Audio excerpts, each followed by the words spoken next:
ഭയങ്കര എക്സ്പെൻസീവ് ആയിട്ടുള്ള പവറിന്റെ മോട്ടറിന്റെ കലിക്കുന്നത് കേട്ടോ. സ്കോഡ റാപ്പിഡാണ് വേണ്ടി അതിന്റെ റൈറ്റ് സൈഡിലെ പവറിന്റെ മോട്ടറാണ്.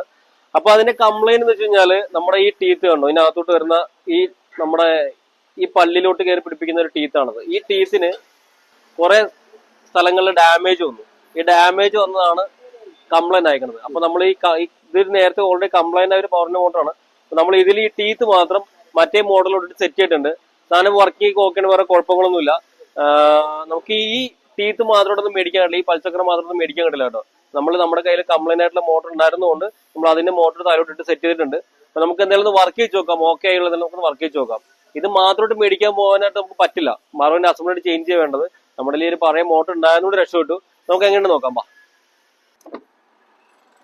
അപ്പൊ അതേ വർക്ക് ചെയ്യേണ്ട സാധനം പക്കയായിട്ടുണ്ട് കണ്ടോ.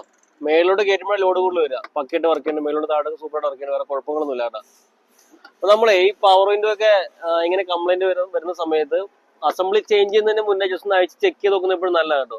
നമുക്ക് വലിയ എമൗണ്ട് ഇല്ലാതെ നമുക്ക് രക്ഷപ്പെടുത്തെടുക്കാൻ പറ്റും. നമുക്ക് ഈ ഒരു ടീത്ത് മാത്രം, ഈ ഒരു പൽച്ചക്രം മാത്രം മാറ്റി നമ്മൾ റെഡിയാക്കി എടുത്തു, അല്ലെങ്കിൽ ഒരുപാട് എക്സ്പെൻസീവ് ആയിരിക്കും. അപ്പൊ എപ്പോഴും കംപ്ലൈന്റ് വരുന്ന സാധനം ജസ്റ്റ് ഒന്ന് അയച്ചു നോക്കിയതിന് ശേഷം മാത്രം റീപ്ലേസ് ചെയ്യാം. അപ്പൊ നമുക്കൊരു കൺഫർമേഷൻ വരും. നമുക്ക് ചെയ്യാൻ പറ്റുന്ന ചെറിയ വലിയ പണി കാണുന്നുണ്ടെങ്കിൽ നമുക്ക് റെഡിയാക്കി എടുക്കാം. ഇല്ലെങ്കിൽ ഭയങ്കര എക്സ്പെൻസീവ് ആയിരിക്കും കേട്ടോ.